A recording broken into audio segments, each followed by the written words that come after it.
let's move on. I see lots of people behind. Don't be shy. There are lots of room and plenty of space in front. Get closer to the knowledge. It will be much more fun here, closer. Let's get intimate. All right. So we're getting closer to the end of our special XNAS track with lots of knowledge about operating microservices at scale. And I hope this special track gave you an opportunity to catch the learning curve and get on top of it. So now, last but not least, please welcome Aleksandr Sungurov, who will tell us something about GitOPS. Applause, please. His bomb.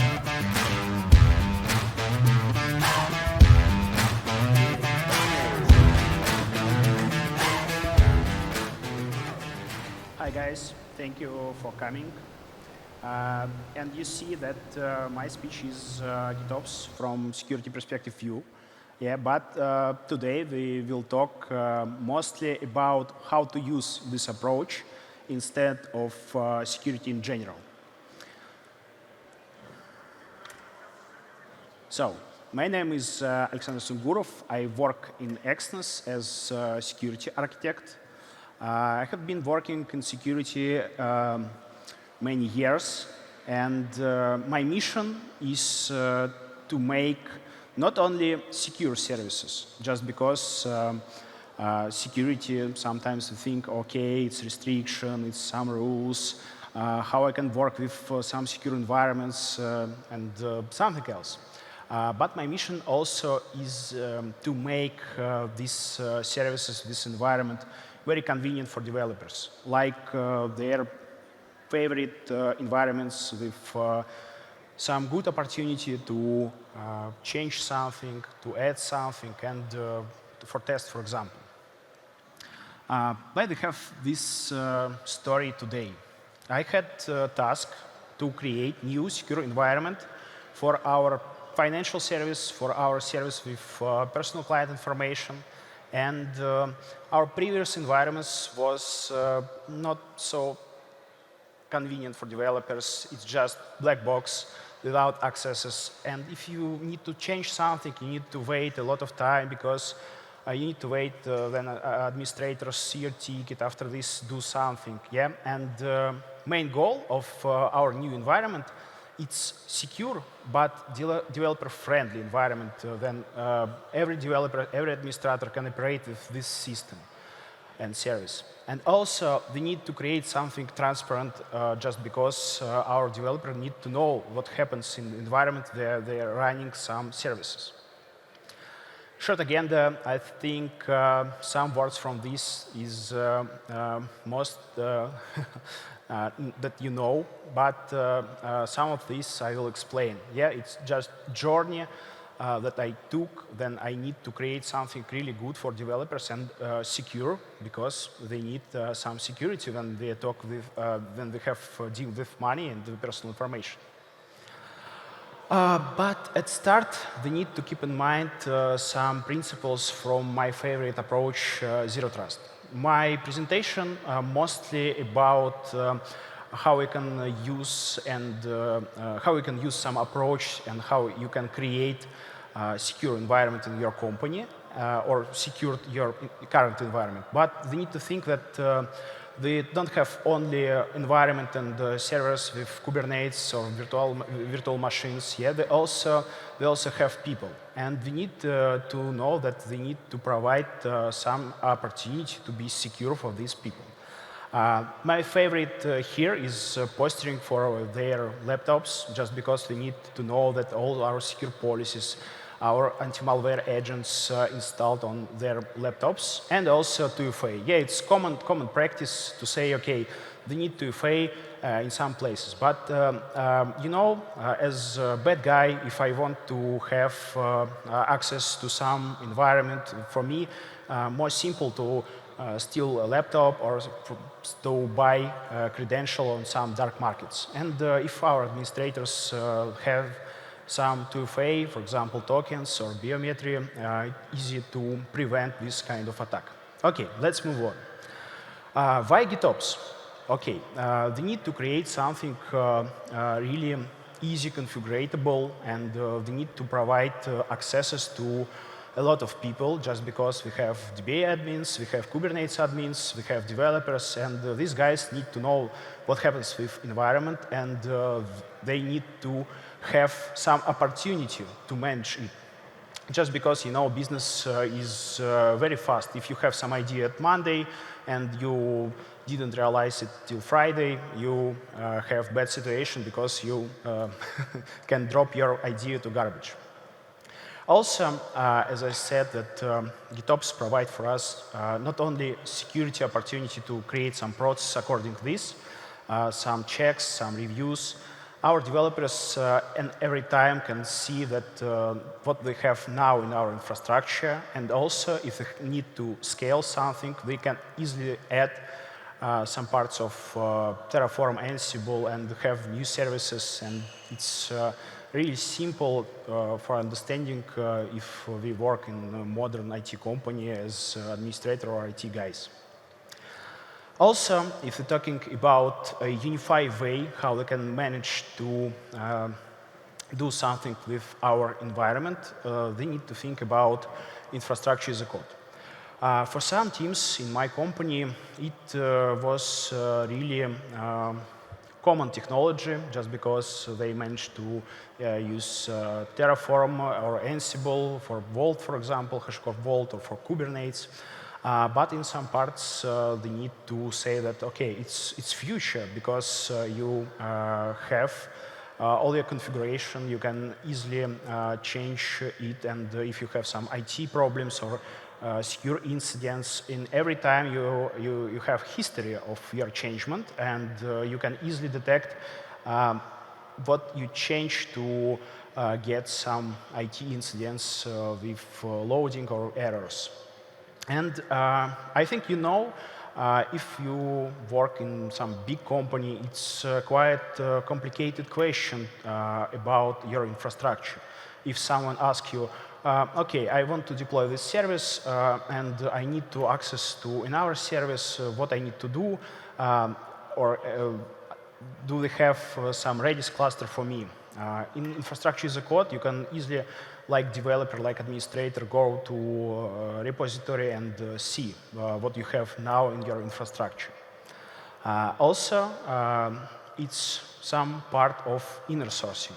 Yeah, if you have some task to deploy new Kafka topic, we don't need to wait until some administrator adds some topic for us, just because maybe it's evening and we want it right now. We can easily add some part of code in test environment of this secure environment. We can get it right now. And if you're talking about production environment, of course, we need to wait some acceptance on it.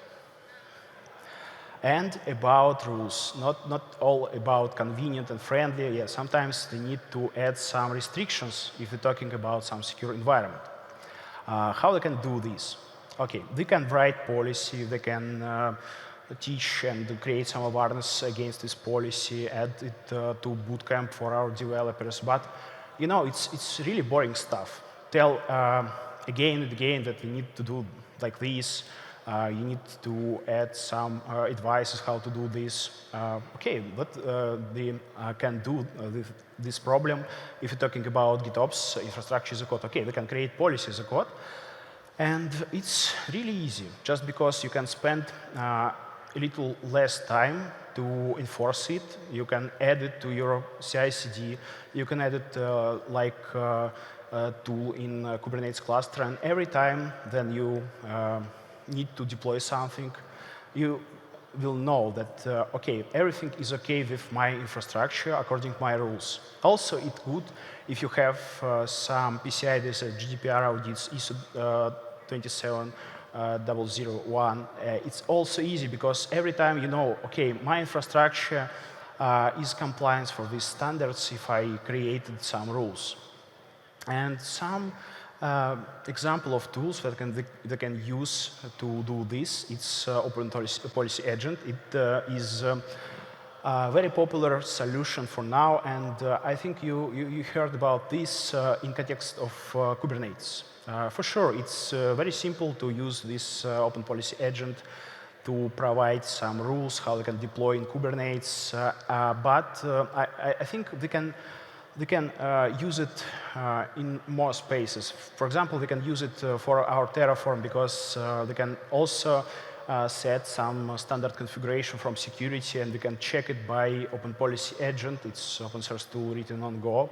And it's easy, just because you don't need to create a lot of manuals, how they can be secure. We can create, also enforce in the same time this policy. And everything from this presentation just about how they can decrease time to market, how they can decrease manual review from security, and how we can give some opportunity for our developers to do their job in a proper way and more comfortable.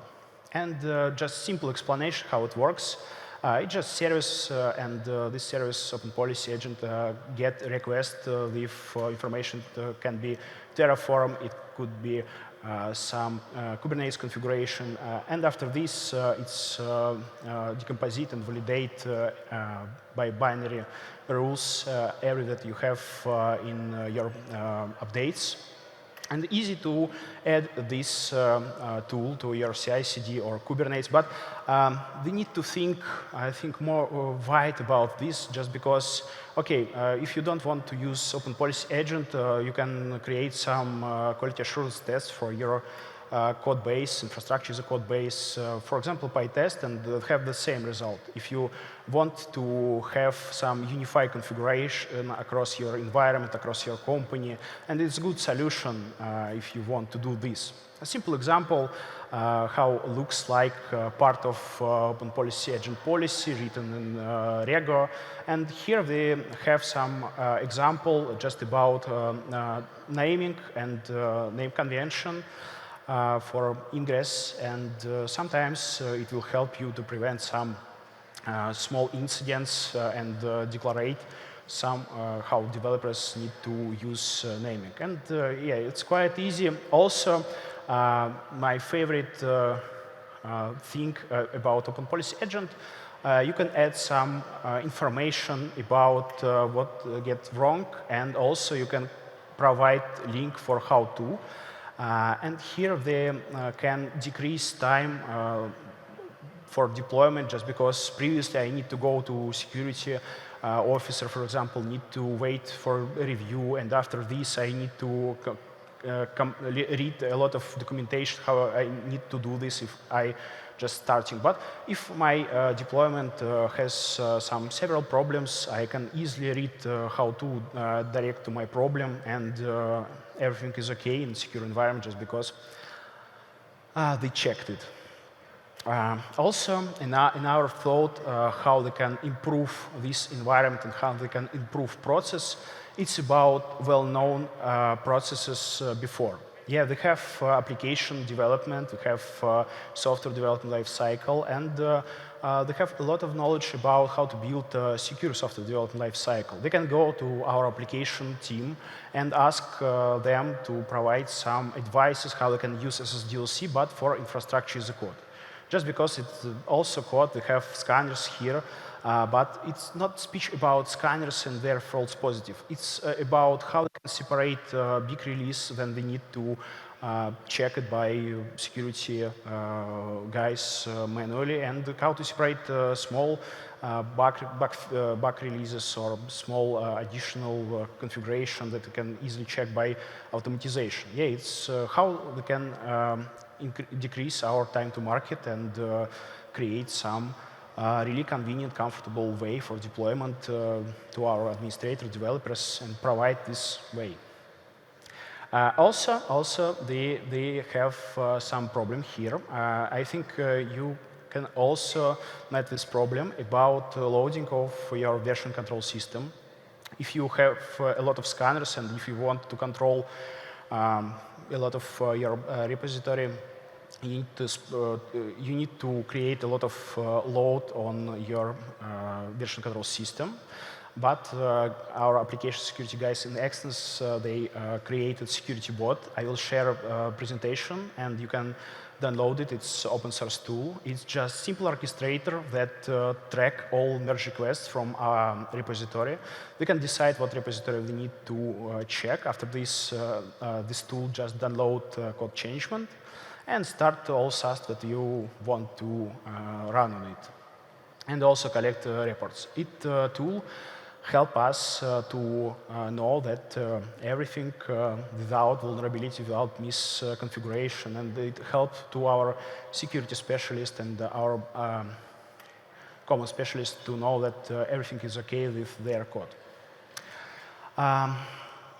They concentrate a lot of power in our version control system. And now we have only one thing to rule our infrastructure, our code base.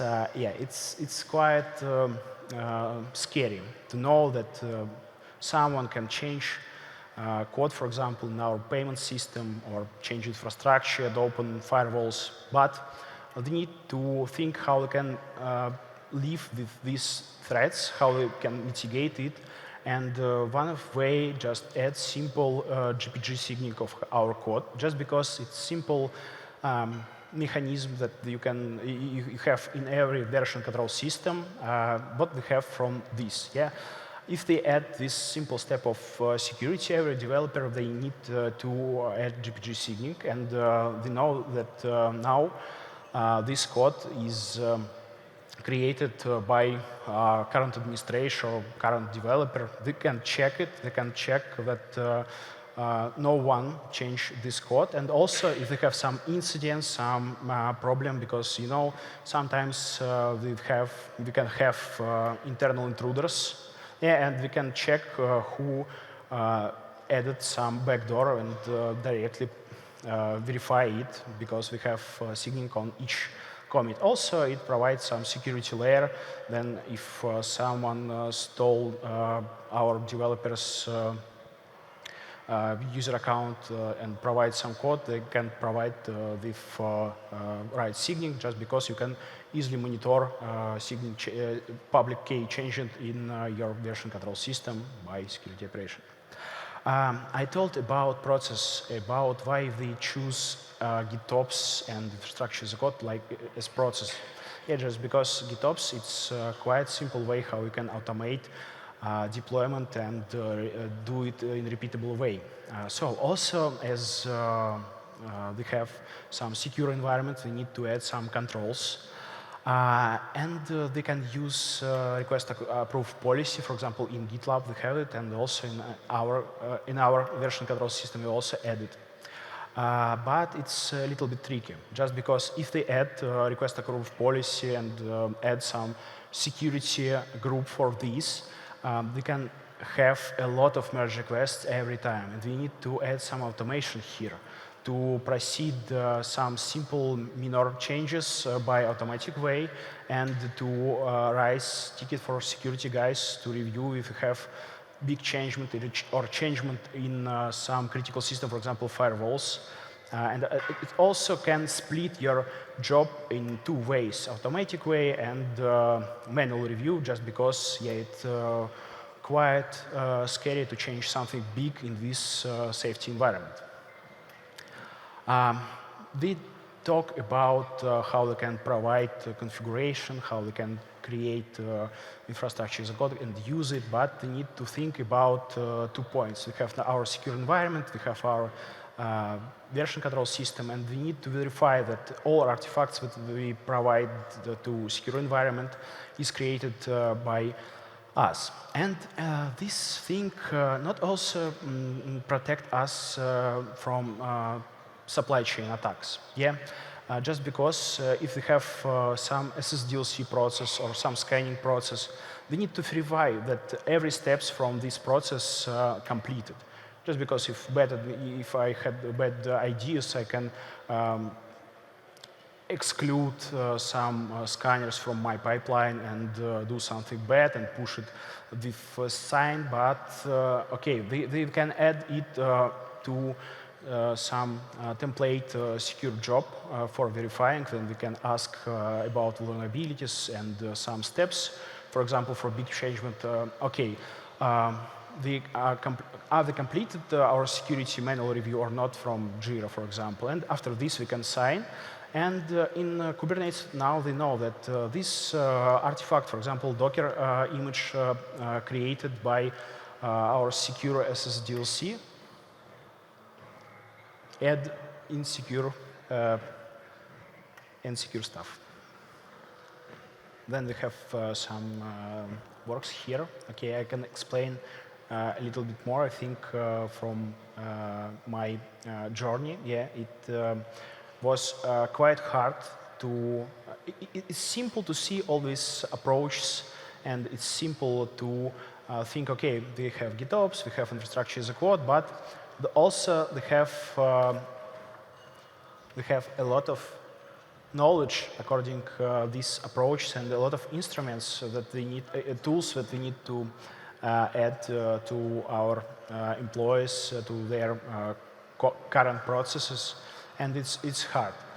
Just because you need to be like tech evangelist and say it every time that, okay, we will do a lot of job to prepare our environment to add some ways for automation and add some knowledge, but after they add all these approaches and tools in our infrastructure, they can change it very fast, and they don't need to wait a lot of time until someone complete our tickets, and we also don't need to wait a lot of time. Then security guys say, okay, it's okay, you can deploy it in this way, and okay, now it's fixed. And also they need to use some tools to understand that they have in our images. For example, here is SIFT. They can create SBOM, and this way also protect us against image modification. And they have another additional layer of knowledge about our infrastructure. We know from SBOM that we have, what version they have in our infrastructure, and if some part of our secure services, our critical services, isn't deployed for a long time, they can understand that we have some malicious, vulnerable library from SBOM, and it's easy to update, check it. They talk a lot of about infrastructure, about processes, but they also have our favorite part. It's our employees, our users, and everything about transparency. It's for these guys. Also, they need to feel themselves comfortable with this new secure area. And you need to spend a little bit more time to some very important things. For example, it's awareness. You need to talk with these guys if you add some new approaches. You need to create some short demo, maybe education about how they can use it, just because they want to be very transparent for these guys. Also, they need to create some simple things, how-to and workshops. Yeah, I know, it's look like a very simple slide, but every time I see the same problems when we have something big or big changement, yeah, we forget about this. It's boring to do documentation, it's boring to do some how-to, but it's very important to provide this information for our users. Also, it's maybe strange from security guys, but I want to collect suggestions, collect bugs about environment, and provide more good features for our colleagues who work with this secure stuff. As I said, they have SWOT analysis. It's just for you, just because it's approach, but you can think about that you can add these approaches to your company, to your environment, and also let's talk about why they need this and what threats they have. Okay, as strange here we have inventory out of the box. Just because we have everything in code, we have simple use export to our CMDB service by scripts, or we can find by our eyes in the code repository about our configuration. For example, it's quite a big problem every time then you have some audits, some PCI DSS, GDPR, or something else. You need to collect a lot of information. And with this approach, you can easily collect it from your version control system. It's transparent. You can see what you have in your environment, and now as developer you are not in dark forest. You can easily understand what you have around you, and also disaster recovery and minimizing of human factor. Just because if you're talking about this type of approach, we can create some inner source. Some weakness, yeah, need to explain a lot of technology across our teams, because someone from this, okay, thank you, someone from this team, they can understand, okay, how I need to deploy by using our version control system by CI/CD, but I don't know about infrastructure as a code and how to work this. Also, if you do some big changes, you need to understand that it will spend team time, and also need to prepare your speech about why they need this, why they need to use this approach, and you need to show how they can decrease their time to market, for example, with using of this approach, and also how they can be secure with pains. What opportunity we have? Inner source. It's really good, just because nowadays we want to have not only developers, we want to have some multifunctional guy who know how to manage Kubernetes, how to manage Kafka, and they can get this knowledge just because, okay, we have GitOPS. If we want to add something in our repository with infrastructure, okay, let's do this. We will check it. We have automation to do review, and it's okay if you add something and you don't need to wait then your issue realized by someone. You can just educate yourself, and also you can get some knowledge from people who are responsible for this, some best practice, and you can share this information across your company also in a security way. Quality assurance and review, you can use Open Policy Agent for this, or you can use some mechanics from your application development, and also include some feedbacks to people who are working with it, and also decrease the time to market. Okay, about risks. We have here 1 point of access. Yeah, it's okay to have this point, because in Zero Trust approach we also has some certificate authority. We also have some domains, and yeah, we need to know about risks and we need to mitigate it. Also, sometimes we will have problem with false positive in static analyzers, but it's also okay, just because it common work. Then we have when you have information, we can deduplicate it. We can create, for example, from analysis of our infrastructure as a code, some information how we can provide help for our administrators, collect top 10 mistakes, and create some workshop, or we can share knowledge in our type of activity.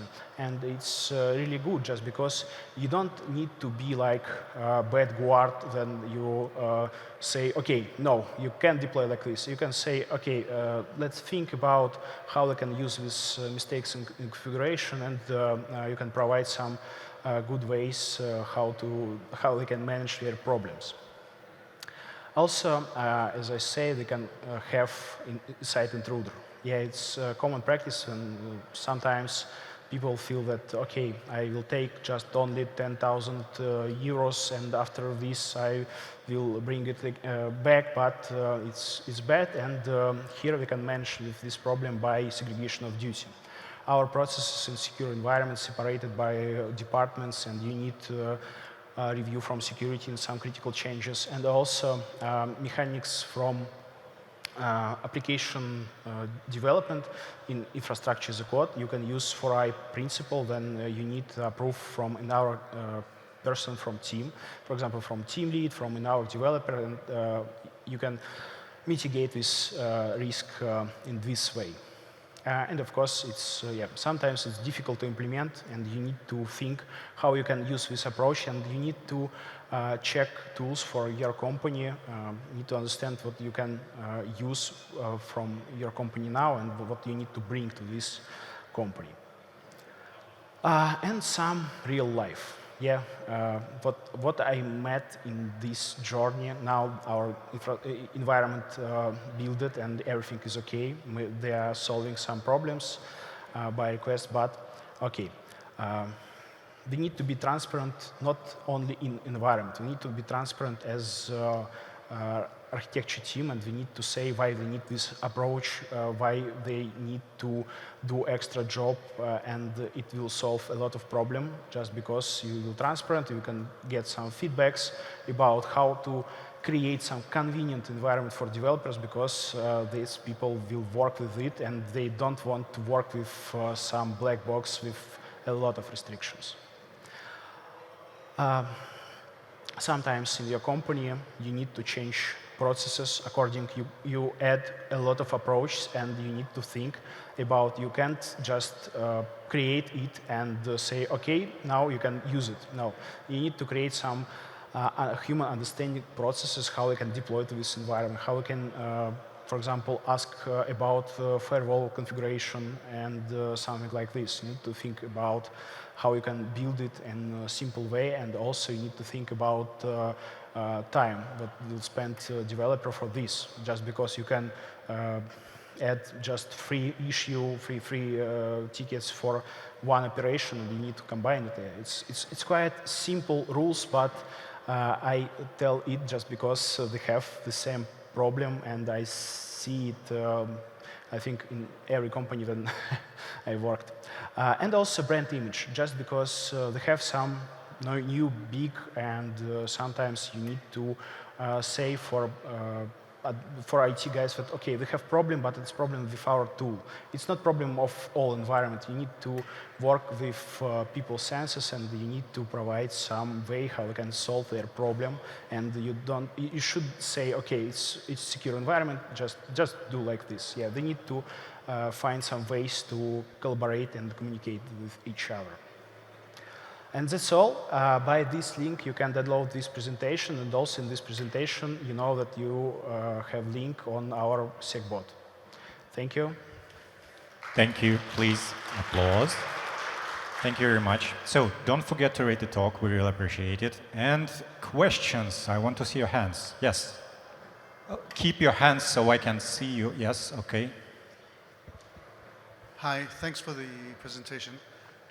Coming from an IT infrastructure background, and especially in security, how do you deal with the 4i principle in terms of having the policies? You're saying to not create tickets with the IT department for security for opening cases, but shouldn't you be using the proper process to actually make sure everything's actually been deployed correctly, and the proper analysis has been performed?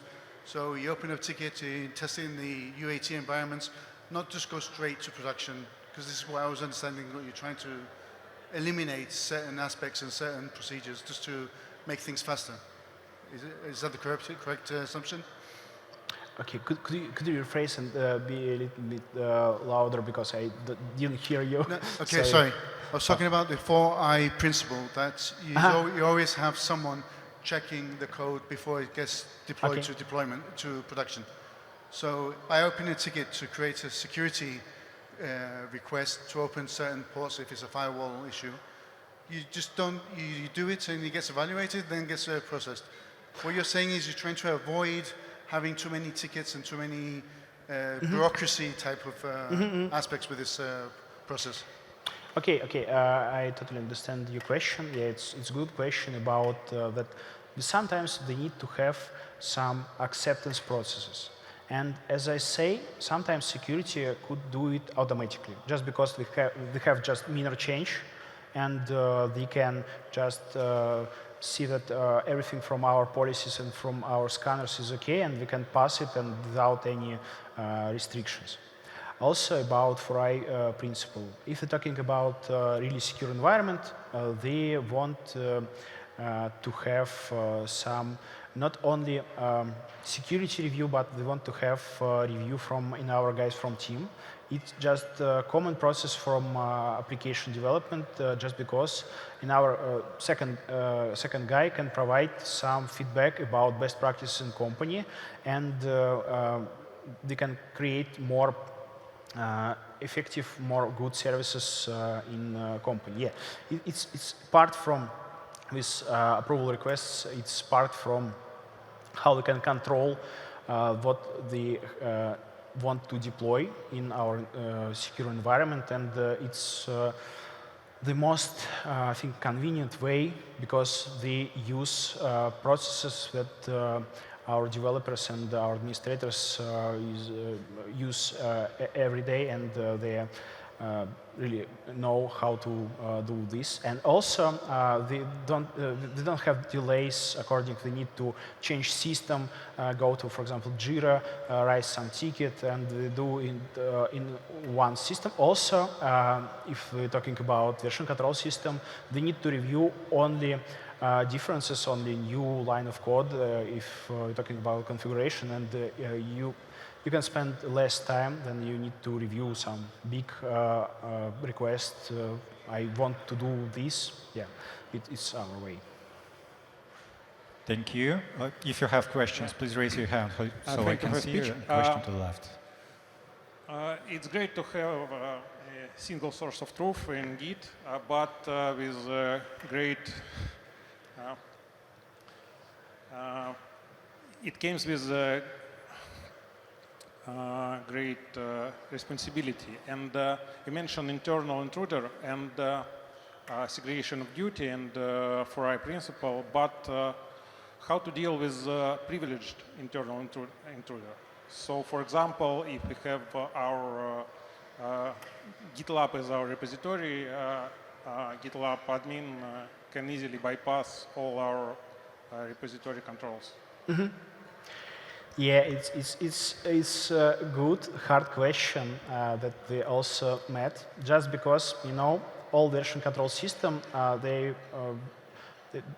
had been created in time when I think GitOPS wasn't so popular, and it will be provided just for code, and they can use it just for application code. But now they concentrate all power in one system, and of course we have problems with role-based access.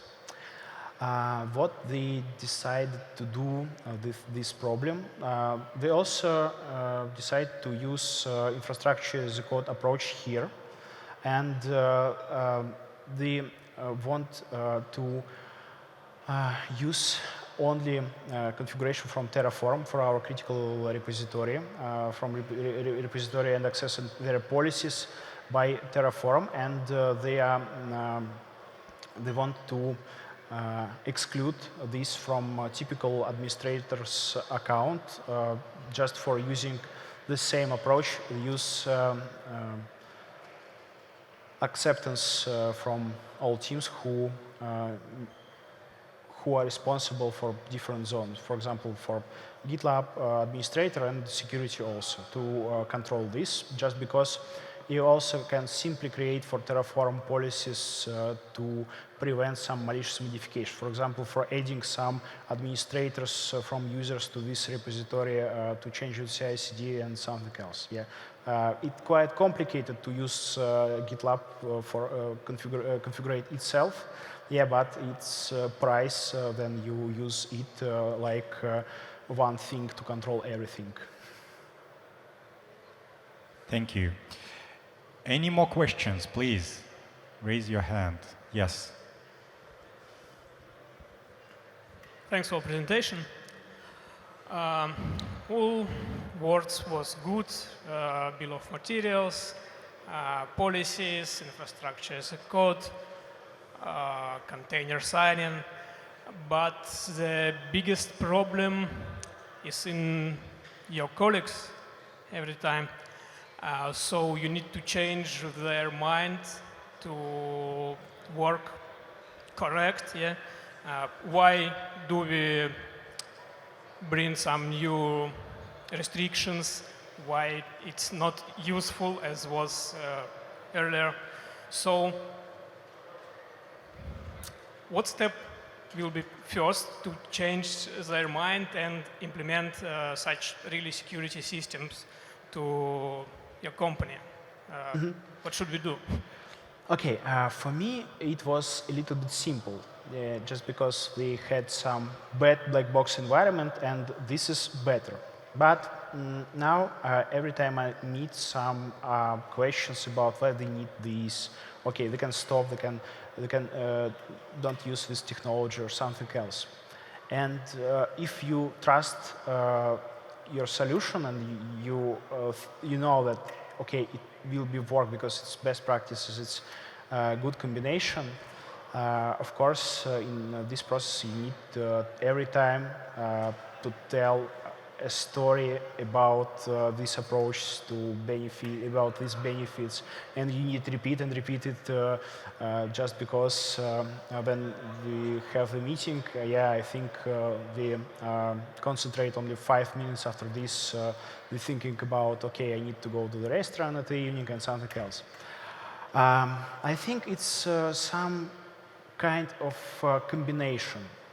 You need firstly agree this approach with stakeholders, for example, CTO, for example, team leads of their teams. And after this, then this approach agreed by these persons, you can say, okay, I want to use this approach with these tools. What do you think about this?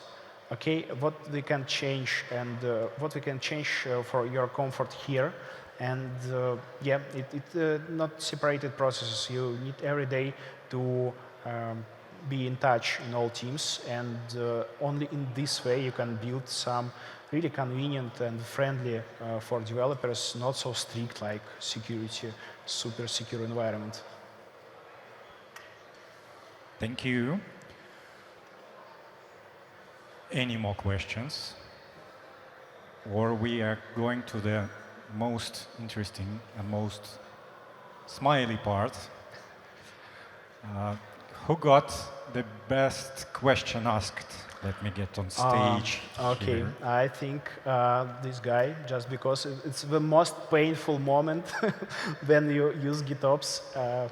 Yeah, question about role-based access control in your version control system. How true that that system? This gentleman over there, Yeah, this gentleman. who's sitting here for 5 straight talks, asks different questions and gets all our gifts. Okay, so a round of applause, please, for our hero. And another round of applause. Thank you very much for our speaker. See you later, and grab him, ask him another question.